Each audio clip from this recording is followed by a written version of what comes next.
नमस्कार, न्यूज ज्ञान यूपी आपका स्वागत है। मैं हूं जनार्दन चौहान। आइए अब चलते हैं खबरों की ओर।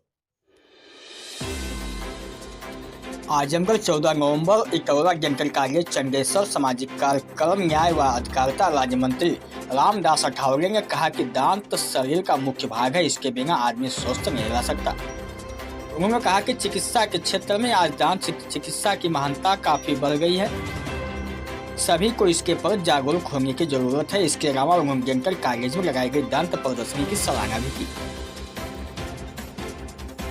श्री अठावले आज इकलौरा स्थित डेंटल कॉलेज आजमगढ़ परिसर में सभागार में डेंटल एग्जीबिशन का निरीक्षण करने के बाद उत्सव समारोह में उपस्थित लोगों को संबोधित कर रहे थे। श्री अठावले ने कहा कि केंद्र की सरकार प्रधानमंत्री नरेंद्र मोदी के नेतृत्व में आज चौमुखी विकास कर रही है। खासकर युवा वर्ग को सरकार की अनेक लाभकारी योजनाओं से जोड़ा जा रहा है, जिसकी वजह से आज सभी युवा लाभान्वित हो रहे हैं। केंद्रीय राज्य मंत्री श्री अठावले ने डेंटल कॉलेज की उपलब्धियों के संदर्भ में संस्था के प्रबंधन को बधाई दिया तथा संस्थापक प्रबंधक प्रोफेसर बजरंग त्रिपाठी को बहुत बहुत शुभकामनाएं दी। उन्होंने कहा कि आज यहाँ जो छात्र शिक्षा ग्रहण कर रहे हैं वह दांत चिकित्सा के क्षेत्र में पूरे देश विदेश में अपनी सेवाएं देंगे। श्री अठावले ने अपने संबोधन के दौरान कई बार अपनी कविताओं से लोगों को हंसाया भी। इस उत्सव समारोह की अध्यक्षता करते हुए संस्था के चेयरमैन डॉक्टर कृष्ण मोहन त्रिपाठी ने सभी आगंतुकों का आभार व्यक्त करते हुए कहा कि संस्था अपने संसाधनों से निरंतर दांत सेवा सहित कई क्षेत्रों में कार्य कर रही है और यहाँ के युवा यहाँ की शिक्षा से लाभान्वित हो रहे हैं। उन्होंने उपस्थित लोगों को भरोसा दिलाया कि उनका यह कार्य निर्बाध गति से जारी रहेगा। उन्होंने सहयोग के लिए सभी को धन्यवाद दिया। इस उत्सव समारोह को संबोधित करते हुए डेंटल कॉलेज के प्रचारक डॉक्टर अरुणा दास ने डेंटल कॉलेज योजनाओं के बारे में विस्तार से चर्चा की और कहा कि दांत चिकित्सा की जिस तरह महानता बढ़ती जा रही है, ऐसे में दांत चिकित्सकों की भूमिका बहुत महत्वपूर्ण है। इस समारोह को प्रमुख समाजसेवी व भाजपा नेता प्रमोद द्विवेदी ने मुख्य अतिथि का स्वागत करते हुए कहा कि उनके आगमन से आज यहाँ की संस्था को काफी बल मिला है। उन्होंने विश्वास दिलाया कि यह संस्था शिक्षा के क्षेत्र में मील का पत्थर साबित होगी। इस मौके पर प्रमुख रूप से वरिष्ठ अधिवक्ता रविंद्रनाथ त्रिपाठी, संस्था के उपाध्यक्ष एसपी शुक्ला, निदेशक doctor Ejaz Ahmad, CEO Sanjay Sinha, Rishikant Tripathi, advocate Jagdamba Prasad Pandey के अलावा भाजपा की वरिष्ठ नेत्री मानवी द्विवेदी, प्रभु नारायण पांडे, प्रेमी अजय अग्रवाल, भाजपा उपाध्यक्ष ब्रजेश पांडे सहित कई लोग उपस्थित रहे। आजमगढ़ से संजय पांडे की खास रिपोर्ट। अभी तक कम से कम 36 करोड़ से ज़्यादा लोगों को लोन मिला है। इसका मतलब 36 करोड़ नहीं तो कम से कम 50 करोड़ से ज़्यादा लोगों को वहाँ रोज़गार मिला है। रोज़गार नहीं दिया ऐसा बिल्कुल नहीं है। और इसीलिए मुझे लगता है कि विपक्ष जो है, विपक्ष तो टीका टिप्पणी करते रहता है। वो जितनी टीका टिप्पणी करना है वो करती रहे, जितनी गालियाँ देना है उतनी गालियाँ देते रहे।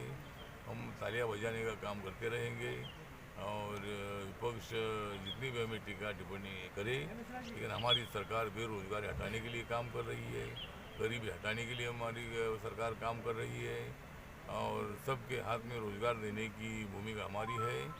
और Indian economy is the best economy in the world, मतलब अभी इकोनॉमी अपनी डेवलप हो रही है। लेकिन उसके बावजूद भी जो गाँवों में आज भी समस्याएँ है उसको हल करने की कोशिश हमारी है और ज़रूर हम मतलब पूरी कोशिश हम करते रहेंगे। माननीय योगी आदित्यनाथ जी की जो यूपी की सरकार है, ये सरकार ने अभी तक बहुत सारे निर्णय अच्छे लिए, इसीलिए दोबारा मतलब माननीय बीजेपी की सरकार, योगी जी की सरकार दोबारा उत्तर प्रदेश में आई है। तो यहाँ कोरोना कार्यकाल में बहुत बड़ा काम हुआ है, बहुत सारे लोगों को वैक्सीन फ्री देने का काम हुआ, 80 करोड़ लोगों को फ्री में अनाज देने का काम 2-2.5 साल तक चलता रहा। अभी भी मतलब चल रहा है, मतलब दिवाली तक वो प्रोग्राम था। इसी तरह गरीब लोगों को मदद करने की हमारी मोदी सरकार की कोशिश है, योगी आदित्यनाथ जी की सरकार की कोशिश है और हम गरीबों को मदद करना चाहते हैं। सर, राहुल गांधी दक्षिण में चुनाव होने वाले हैं, तो इसमें आपकी पार्टी की क्या भूमिका होगी? गुजरात और हिमाचल में चुनाव होना है। हिमाचल में तो मेरे पार्टी ने एक भी कैंडिडेट नहीं खड़ा किया था और वहाँ हमने मतलब बीजेपी का समर्थन किया था। गुजरात में भी अभी 1 दिसंबर और 5 दिसंबर को चुनाव आ रहे हैं। उसमें भी मेरे पार्टी के सेंट्रल कमेटी ने निर्णय लिया है कि बीजेपी का समर्थन करना चाहिए। वहाँ कोई वोट काटने का काम करने से फायदा नहीं है। मेरी पार्टी एनडीए में है, बीजेपी के साथ है और वहाँ कैंडिडेट खड़ा करने से कोई हमारा चुनकर भी आएगा नहीं। इसीलिए हमने बीजेपी का पूरा समर्थन करने का निर्णय ले लिया है और मैं गुजरात में प्रचार के लिए मैं जाने वाला हूँ। मैं हिमाचल के इलेक्शन में मैं शिमला वगैरह में जाकर आया था और वहाँ बीजेपी का समर्थन हमने किया था। तो हिमाचल में भी बीजेपी की सरकार आएगी और गुजरात में भी माननीय मोदी जी का वो स्टेट है और वहाँ भी बीजेपी की सरकार आएगी। सर, राहुल गांधी की ये भारत तोड़ो के लिए यात्रा है। मतलब भारत तो जो जोड़ा हुआ है, बाबा साहब अम्बेडकर जी के संविधान ने भारत को ऑटोमेटिकली जोड़ा ही है। तो वहाँ अभी भारत को जोड़ने की क्या आवश्यकता है? राहुल गांधी ने भारत जोड़ने के बजाय कांग्रेस पार्टी को जोड़ने का काम करना चाहिए। कांग्रेस पार्टी को मजबूत कैसा करे वो काम करना चाहिए।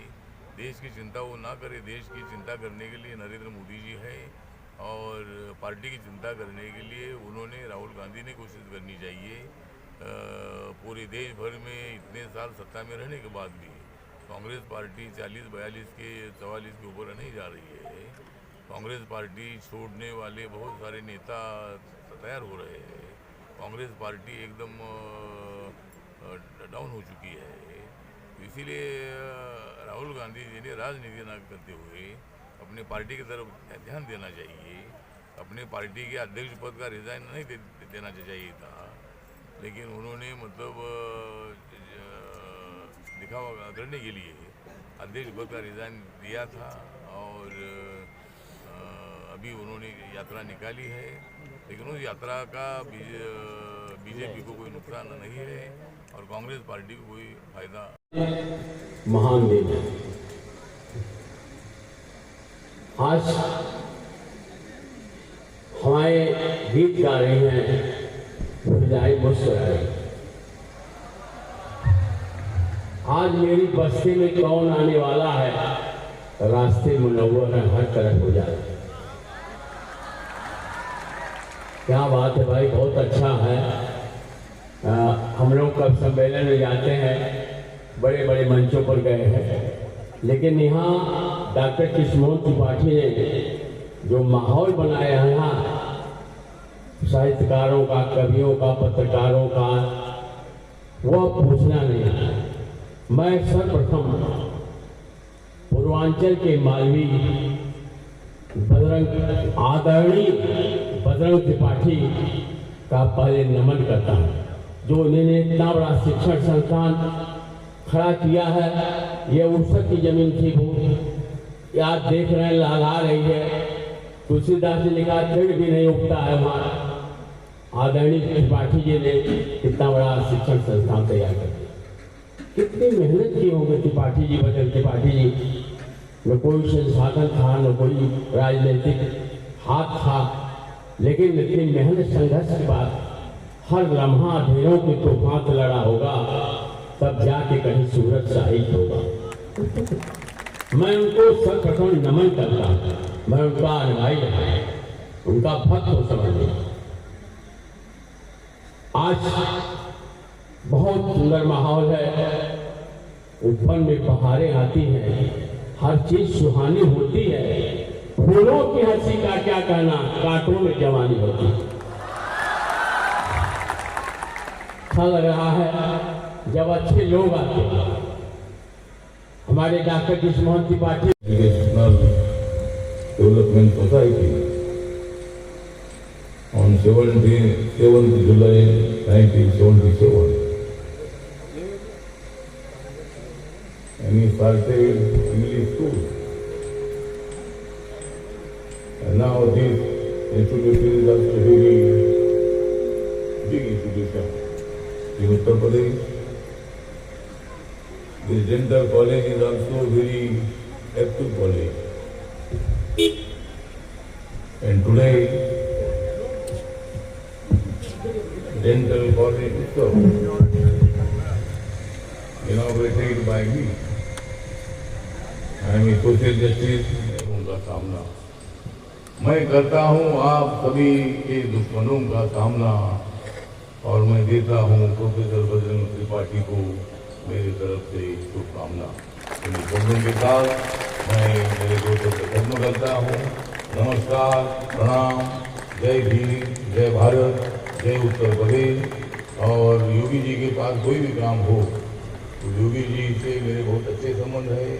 जब 1998 में पहली बार गोरखपुर से जब आदित्यनाथ योगी जी चुनकर आए थे तो मैं भी मुंबई से चुनकर आया था और माननीय योगी जी से मेरे बहुत अच्छे संबंध है और एक अच्छे एक्टिव मुख्यमंत्री उत्तर प्रदेश को मिले हैं और वो अच्छे मेरे मित्र हैं। कोई भी काम आपका होगा तो आप मुझे बता सकते हैं, जरूर मैं आपको पूरी मदद करूँगा और आपके साथ मैं रहूँगा। महात्मा बुद्ध, महात्मा भीमराव अम्बेडकर को नमन करता हूँ।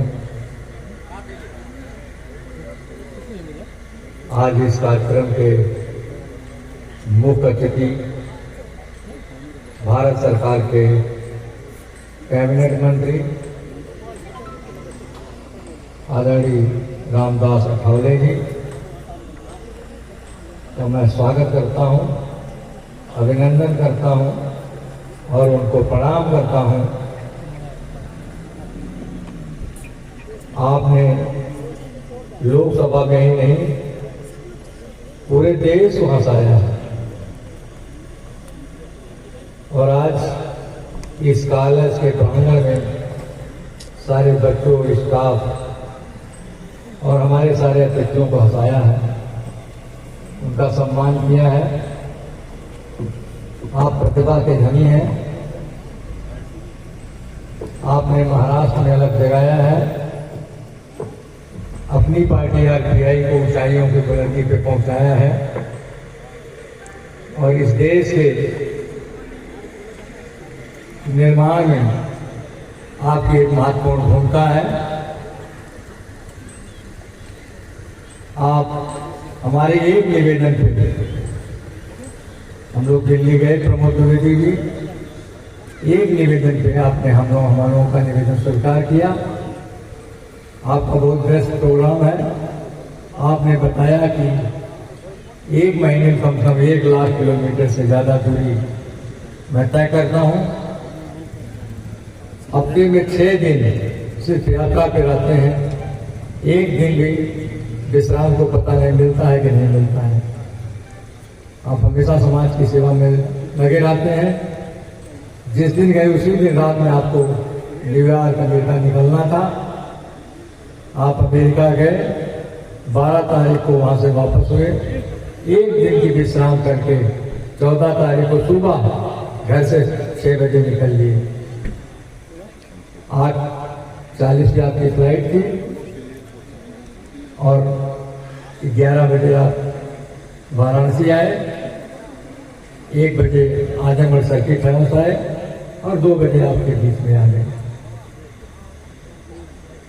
इतना मेहनत करते हैं हमारे माननीय मंत्री जी, मैं बहुत ज्यादा ना करके फिर भी उनका आभार व्यक्त